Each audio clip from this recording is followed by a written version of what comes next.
Hi, I'm Meshal Malik, and you're watching Indus Special. According to reports, transportation emits around 23% of the energy-related CO2 that feeds global warming. Going beyond that, transport emissions have grown faster than those of any other sector over the past 50 years. Now, when we look at the transport sector as a part of the larger picture, it's important to ask how much of our environmental degradation is being caused by the way we choose to travel and ship, and how can we make transportation more sustainable? That's our discussion for today. Joining us for this talk is Ms. Vicky Pryce, who's an economist joining us from London, and Amit Bhatt, who is the Director of Integrated Transport at the World Resource Institute, India. He joins us from Delhi. Thank you both for joining us, and welcome to the show. Ms. Pryce, now let me begin with you.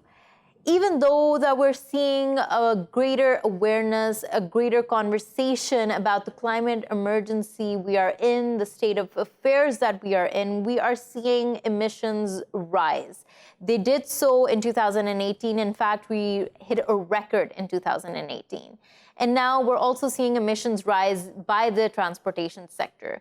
Why do you think the trend keeps on going upwards?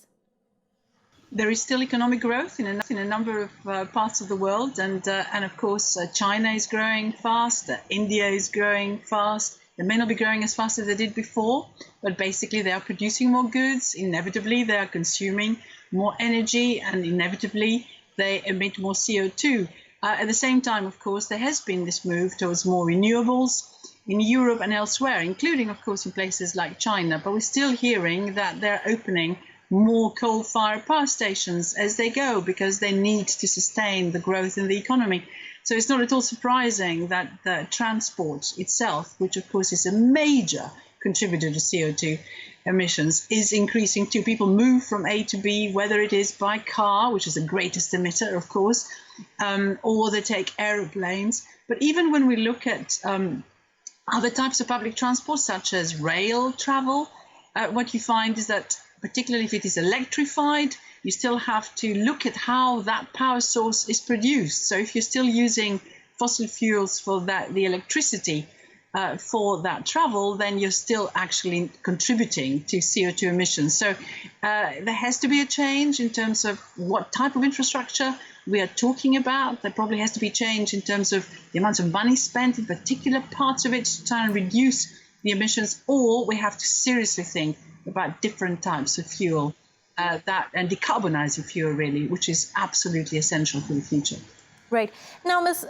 Pryce, you mentioned that specific term, the money spent, and I think that's what I'm going to first pick apart in your answer there, because that's what most people, most policymakers focus on, especially when we're talking about environmental policies. Now, when we're talking about decarbonization and moving towards that, especially in the transportation sector, what kind of money needs to be spent in that regard? Well, look, here in the UK alone, we are talking now, we already have a system which is doing reasonably well, but it's overcrowded and we need more capacity. We're talking about constructing over just 100 miles, a much more speedy train service. We call it HS2, which is High Speed Rail 2, because we already have quite a fast one linking us with the continent, linking us with France, for example, and Brussels in Belgium. But we're building one, or we're supposed to be building one, going north to Birmingham and beyond. The costs of that have already escalated. We were talking about possibly over 50 billion over a number of years. We now talk pounds. We're now talking possibly about it being over 100 billion by the time it's constructed. So just that little stretch, which by the standards of, let's say, a very big country like yours, or if you're thinking of China, you can well imagine what it means in terms of overall spending that needs to take place. Right. So it's not trivial. And the question is, of course, who pays for it at the end? If you're expecting the consumer to pay a lot more for this decarbonization, if you like, of the transport system, then they will not find that very easy, particularly in some countries where they just can't afford that. So there has to be some serious rethink of transferring money across perhaps some more needy countries and internationally taking steps. A country alone can do certain things, but I think there's a limit particularly when it comes, for example, to airline flying, to people who really now have taken very much to using planes to commute even short distances. Ms. Pryce, stay with me on that point. I'd come back to what global policies need to be brought into force in order for us to get a tackle on the situation we're seeing unfold. But before that, I want to jump to Mr. Amit Bhatt and talk to him about what we're seeing in this transportation sector and why it is so difficult for it to be decarbonized. Now, Mr. Bhatt, as Ms. Pryce talked about the pricing and the money spending of it all, what other factors play into the carbonization of this and the hindrances that play a part in that process? I think one of the big issues that we are looking at from the climate change perspective, decarbonization is really important if we have to realize the 1.5 in the 2-degree scenario. So that is something which is very important. I think from our perspective, what we have seen is that cities present a big opportunity for us, because we really did some work last year looking at the opportunities, and we found that the cities give you almost a $24 trillion opportunity for decarbonization for next till 2050. So basically, if you're looking at cities, one, we have to look at building efficiency, which is where we thought we can kind of look at about almost a 50% plus level of decarbonization. But second is the transport sector. And what we are looking at in terms of feasibility, that 21% of the GHG savings can come from the transport sector. Now, the point over here is that, especially if you look at the urban kind of transportation scenario, I think we are looking at two kinds of strategies to look at decarbonization. So, for example, countries that have high level of urbanization, so whether it is Europe or North America, where urbanization has reached 85% mark, that's where we have to look at a lot of kind of strategies around energy efficiency. So whether it is electric mobility or whether it is other forms of mobility which are low carbon transport option, which is basically we are looking at energy efficiency. But I think what is really important for us is to look at Asia or even Africa, where urbanization is yet to happen, where cities are less than 25% or even 30% urbanized. That's where I think a lot has to do with how do you plan your city. So urban planning is very important. So cities are not locked in. And that's where I think we have fantastic opportunity in Southeast Asia, especially, and then tomorrow it will be in Africa, to look at how do we plan our cities right, so that we are not dependent on car-based mode of transport, but we are using more of public transport, a lot of walking and cycling. So that to me is a fantastic opportunity that we have in Asia, Southeast Asia, as well as Africa to look at. And Mr. Bhatt, with that fantastic opportunity you're stating, there is this sense of urgency as well in this region. We have been seeing reports, we've been reading the news. We, living in this region, have been seeing the air, the quality of the air, and we know what the transportation sector, the energy sector has been doing to the air. Now, with this urgency, what policies do you feel like need to come in place urgently in order to get a tackle on the situation? So I think one we have to really kind of decarbonize our electricity sector. A lot of it, the electricity, the source of electricity, unfortunately, is from fossil fuel. But what we have seen in recent times is that some of the renewables are now becoming more and more cost competitive. So the question is, how do you kind of increase the renewable share and decarbonize our electricity sector? I think that is one area to work. And second is, how can we move away from the traditional internal combustion engine-based mode of transport to much more, which is walking, cycling, and public transport, but also to look at electric mobility. Because what we are seeing is electric vehicles are much more resource efficient than internal combustion engine. So how do we graduate towards that? I think that's where we need policy levers to drive. We have to have right policies which will promote kind of decarbonization of electricity sector, but also we need policies which will promote a lot of this shared mobility, a lot of walking and cycling, and it kind of puts a restriction on the internal combustion engine-based transport. That will be very important to look at. Right. Ms. Pryce, going to you and talking about how you were mentioning the global need for cooperation and coordination in all of this. Let's talk about that in greater depth. Now, we see, and as I mentioned earlier, we're seeing a lot of political rhetoric. We're seeing this growing awareness that something needs to be done, but the money just doesn't match it. But then we're seeing the most impacted regions, specifically in Asia, which are suffering more and more. What do you think is going to happen in the future? Do you see any changes coming about in terms of actual economic cooperation? It has to be the case. I don't think there's any other way in which we can solve this issue. So there has to be transfer of money. And that was agreed anyway in terms of combating climate change, not necessarily changing things, but more being able to adapt for some countries that are likely to be most affected. So I think that's an important first step. The second one is technology transfers. So everyone needs to work into this decarbonization of fuel so that we can use better fuel for all the airlines, for example, and for shipping and of course for more urban transport, as we've been hearing. The reality is that electric cars could well be an answer for the future, but in order to charge them, you will need a new grid in various places, and it depends really what type of power you put into that grid. So we need to really think very, very hard about how we can encourage the move away, again, from fossil fuels to others. But the cost of electric cars right now is still very high, so you need to subsidize them.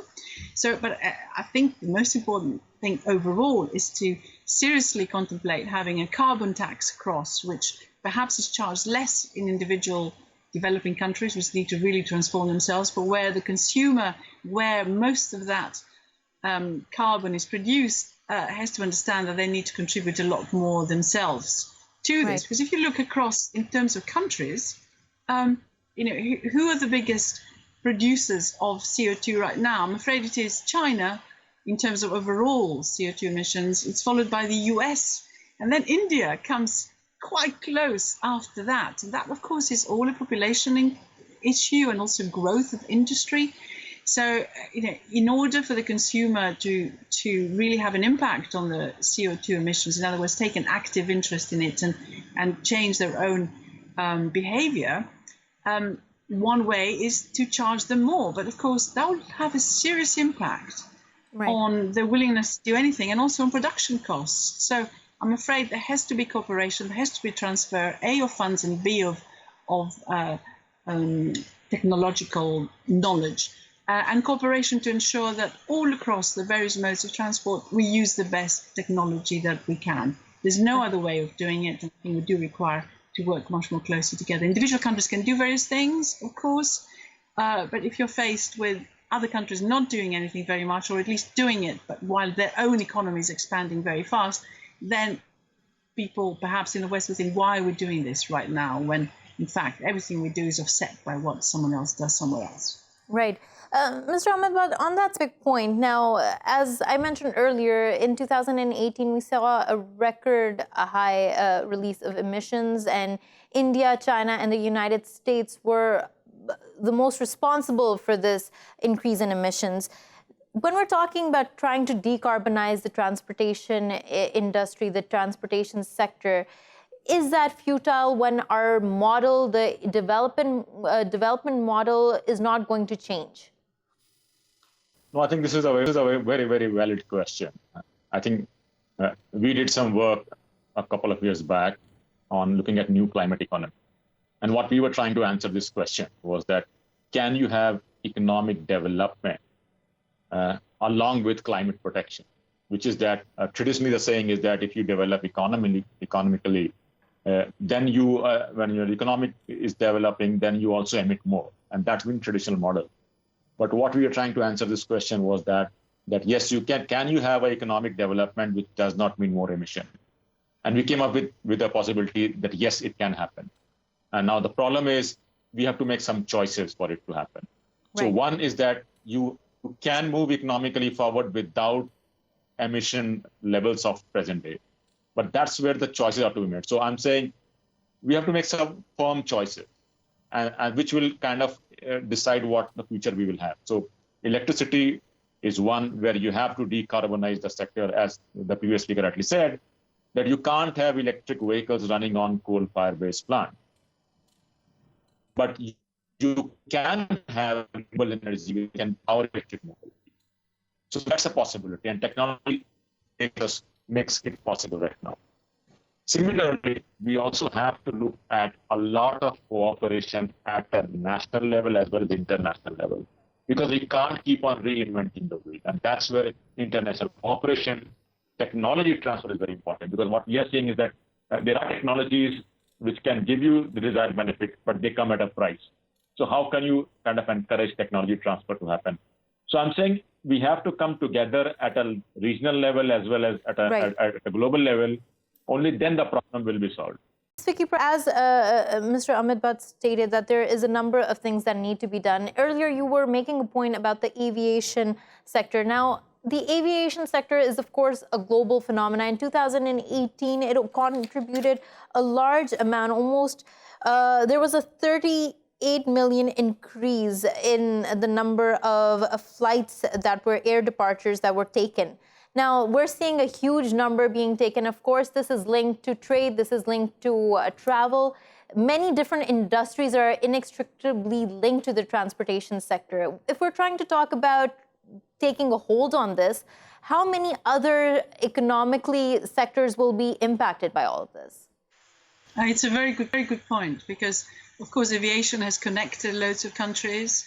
There's quite a lot of freight that is put on planes as well. So sometimes with passengers in it, but very often on its own. So that traffic is quite large and very helpful in many ways, getting things quicker to places and connecting people and goods and countries. And I think it's been beneficial for quite a lot of countries that are receiving tourists, for example, or where business can be done, which connects countries better. So part of globalization has been, I'm afraid, also traveling more.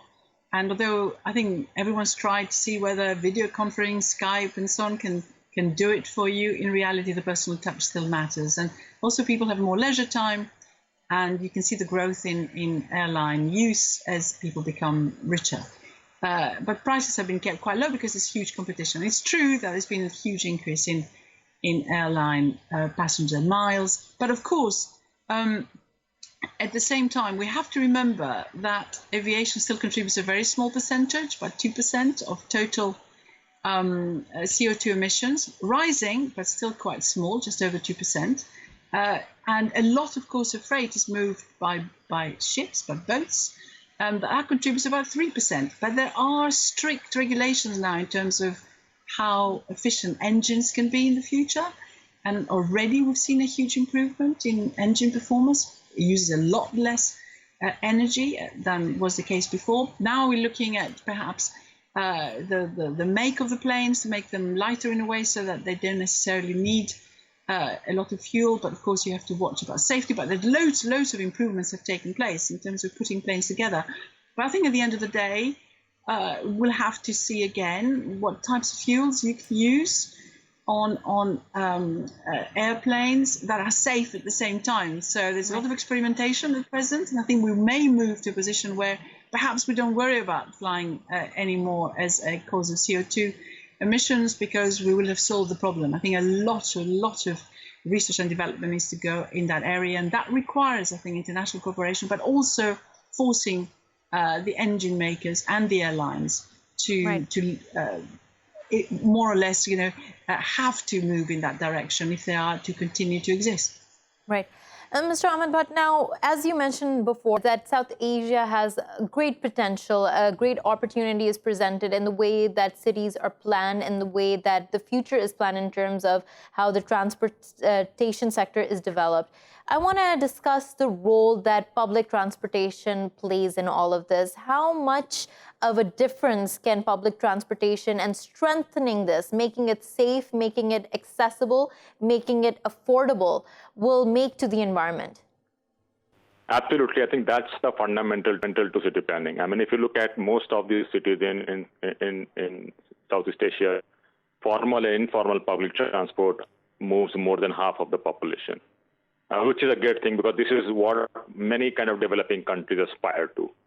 And the problem is over here happens is that because the quality is so poor, and as people get economically well off, they tend to move away from public transport and aspire towards their own personal mobility, which is two-wheelers in many cases, and then eventually moving up to cars.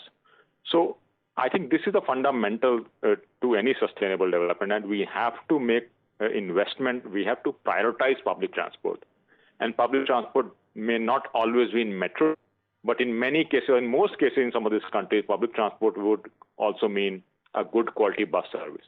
So if you are able to invest public transport, I think the returns, both economically and financially, are very large for cities. But somehow cities are kind of getting trapped into this notion that and build some more roads to get out of congestion.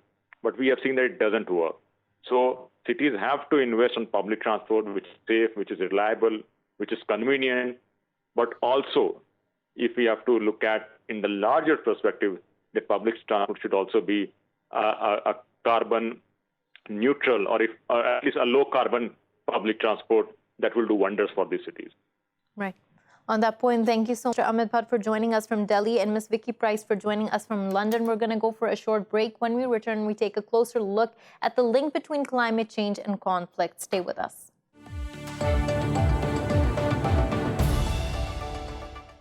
Welcome back to the show. According to the World Bank, by 2050, 143 million people around the world will be displaced due to climate change.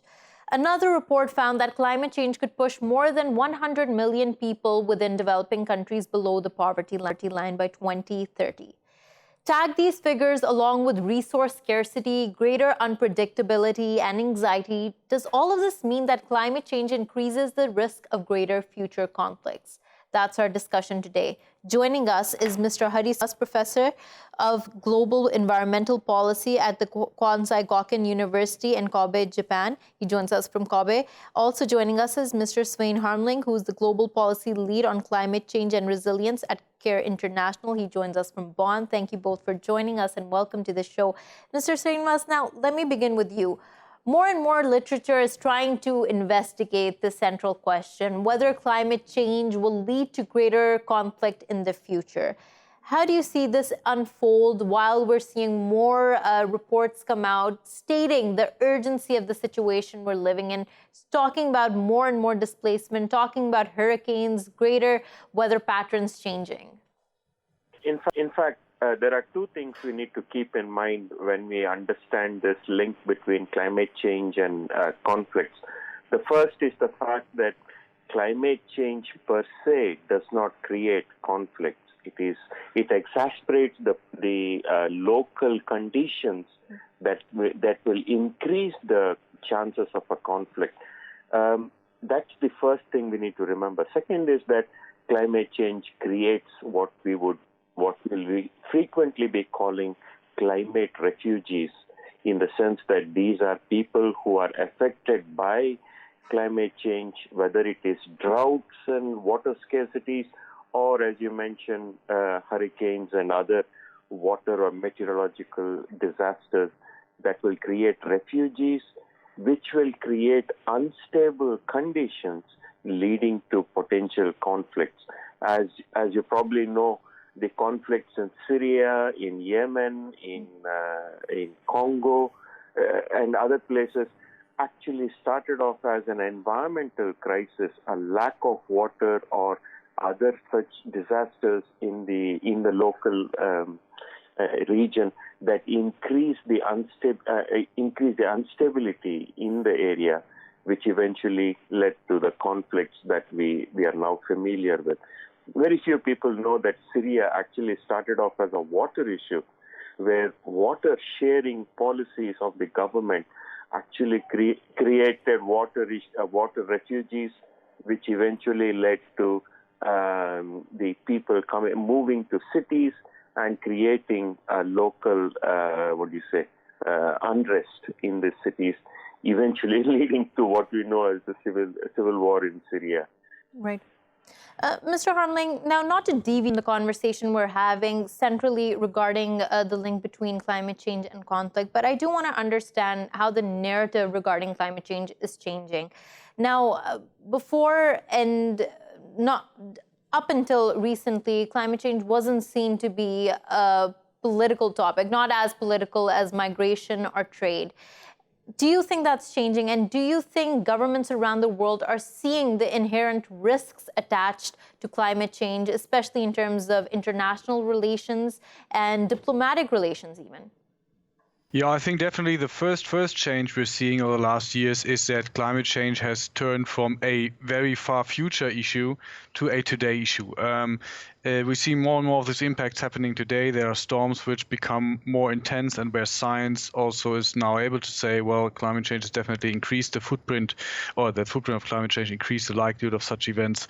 And so it's definitely, I think, one of the elements, and this also has implications for the political discussion, because more and more countries see that if we don't manage to at the minimum prepare for the impacts that are going to come in the next 10, 15 years, then our development dreams, our sustainable development goals will be wiped away. And the second element is probably that with the Paris Agreement, we have a global accord now where basically all countries are obliged to put national plans on the table in terms of what they think they can do and what they need to do as preparing for climate action. I think that has also pulled more political leaders into the discussion. The big issue is there is a big gap between what needs to be done and that what is on the table from the national plans and national action. So we lag far behind from what's needed. Right.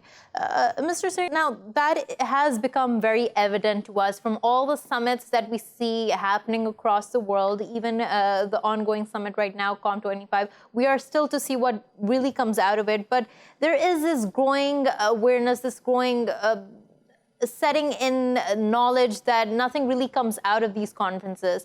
But do you think that governments do have this uneasy feeling that climate change has the potential to impact their relations with other countries in the near future?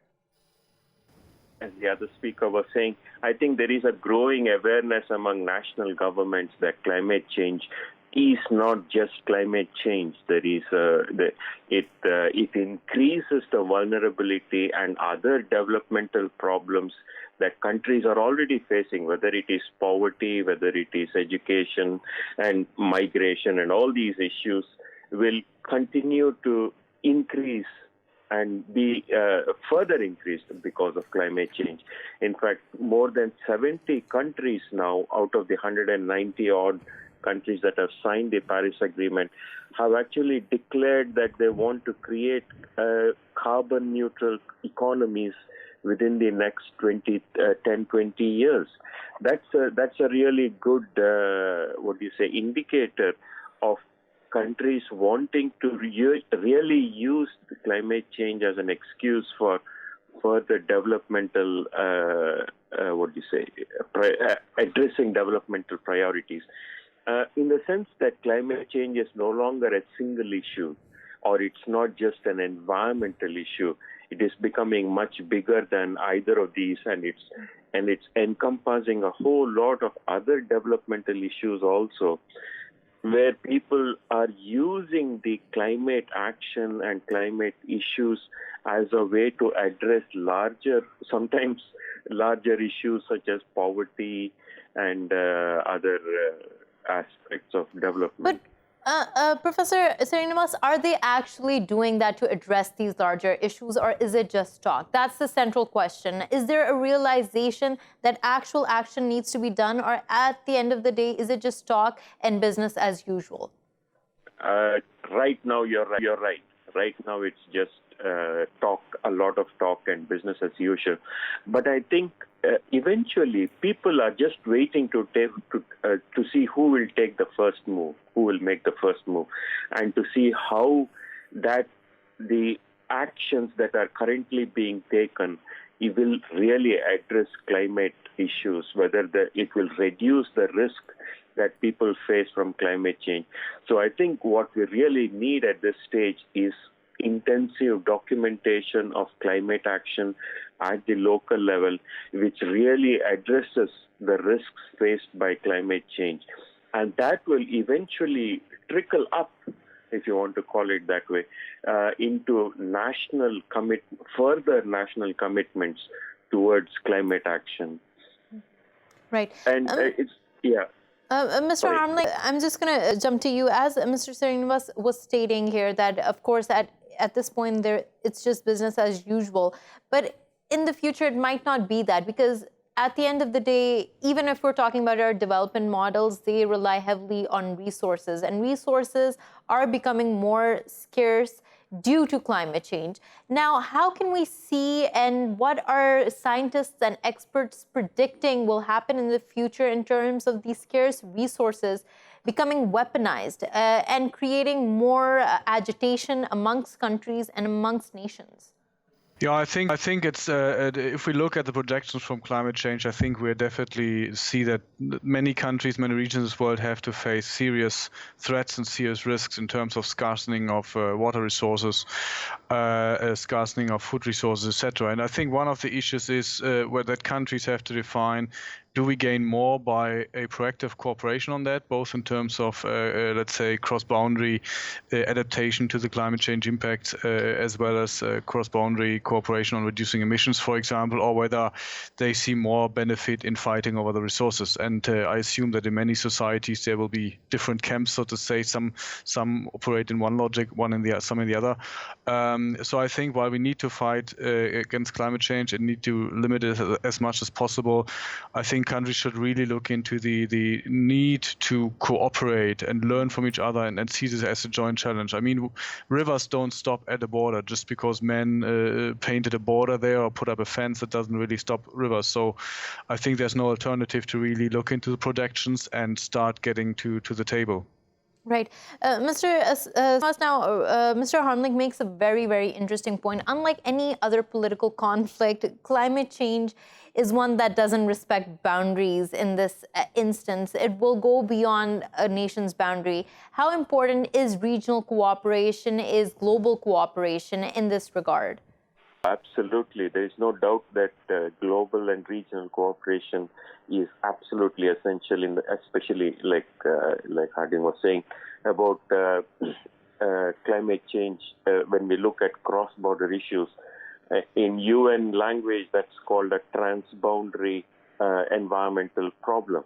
And that's where really regional mechanisms like ASEAN for Southeast Asia and SAARC for South Asia, and other such regional governments, including the EU itself, will go a long way in really finding solutions that can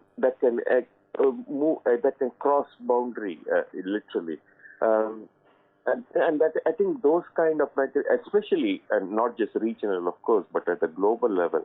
Remember that when you talk of the UN or even the UNFCCC, it's not just the Paris Agreement we're talking about. There is a whole constellation of different institutions and organizations that have been built around the UNFCCC, the Climate Change Convention, including the IPCC, for example, that generates a lot of data and information about what is really happening.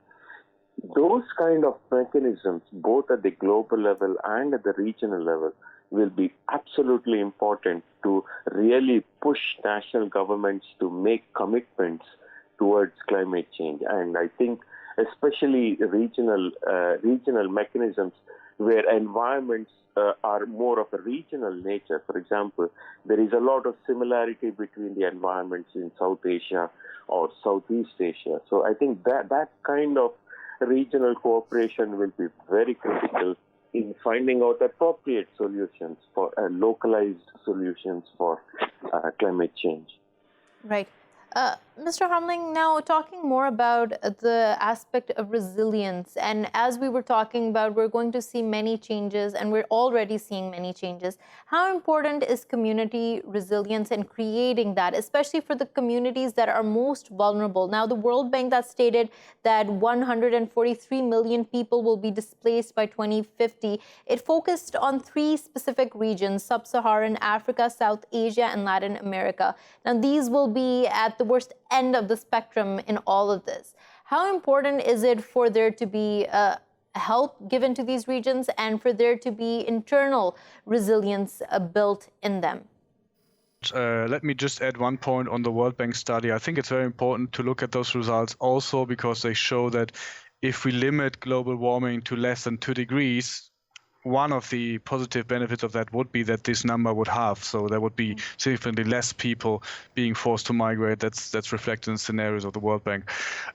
I think these can really help us to understand that this is a big problem coming. We need to really look at community resilience, and in our experience, it includes a number of things. It includes let's say, building community cohesion, that people work together and that they understand, okay, this is one of the future challenges or even today's challenges we need to face. It's also, let's say, mapping with those people and understanding what are the specific risks and what are the things that matter to the community. One risk to one community might be not as important to another community because the priorities might differ. And then, of course, it's also important to really provide financial means to build, let's say, both hard infrastructure protection measures, depending on the context, safer houses, early warning systems, etc., as well as building really capacity understanding. Okay, what do we do if we know that the next storm is coming or that there's a heat wave coming in a couple of weeks? What do we do with our harvests? So I think there's many things that can be done, but there's definitely the need to scale those up and to provide much more support as well. Right.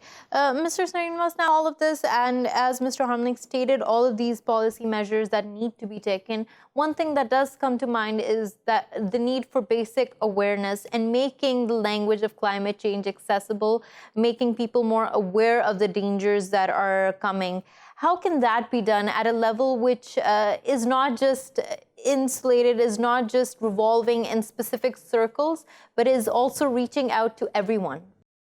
Two things. One is not to address climate change as a separate, independent issue, but to link it up to existing priorities of the people, whether it is to generate jobs, whether it is reducing poverty, education, food security, for example. I think, for example, linking agriculture and climate change, I think, will be one way to make people aware, or at least have people listen to the issues that you want to address. So integrating and interlinking climate change to existing local priorities will be an important way to go. Second is not to wait for the governments to do everything. Yes, the governments can do up to a certain point, but then that's where civil society will have to take over, especially, as you say, at the local level, where groups such as NGOs and schools, for example, need to take over the educational part.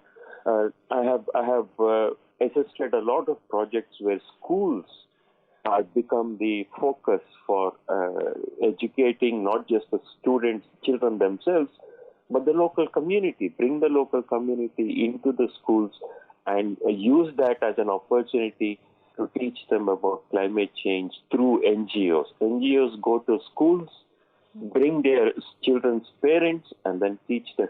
So these kind of different strategies where it's not just government, but also NGOs, school teachers, universities play a role in spreading the message of climate change, both in terms of climate change in itself, resilience and risk reduction, etc., but also in terms of how it will affect other developmental priorities that are more important to the people. Remember, climate change is something that happens in the sky. It doesn't matter when your priority is food security or education or finding a job. Mr. Harmeling, now, Mr. Srinivas makes an important point there, making climate change not just this bigger than us phenomena, but making it relatable, making it something that impacts us at different levels, whether it's food security, whether it's our jobs, whether it's our health, in all of this. Now, food security is something that I do want to pick out because we are seeing how it changes everything. How will food security be impacted if we do not take a hold of this? And what kind of education can be given in order to especially protect farmers and those who are involved in this sector, in order to educate them and help them cope with the changes that we're seeing come about with changing weather patterns? Yeah, no, I think food security in many parts of this planet will be affected significantly. It's already the case. And I think it's important to note here that food security is much more than just the overall production of food that we're seeing. And sometimes there are average values of food production, but which really kind of, distract. So in many countries, we're seeing that for example, main crops that are being used are becoming more volatile, are becoming less productive because of salt intrusion in the coastal areas, for example, or because of droughts. And I think it's extremely important because it comes down to really what people need the most, right? You need food, otherwise you can't grow. Kids can really grow, etc. So on the one hand, we need to build local solutions and help people to store food, to reduce food loss in particular, but also on a global, more, let's say global consumption, global economic system level, we need to really reduce losses, reduce waste of food, and also look into food production, which is more, or let's say, less emissions intense. I mean, that's one reason why, for example, many people shift to vegetarian, let's say, dietaries, because it's less emission intense than many of the meat producing solutions. Not feeding into the cycle, not feeding into the problem, to find solutions to that. Thank you so much on that point, Mr. Sven Harmeling, for joining us from Bonn, and Professor Srinivas for joining us from Kobe. Thank you for watching Indus Special. We'll see you next time with more stories. Till then, goodbye and take care.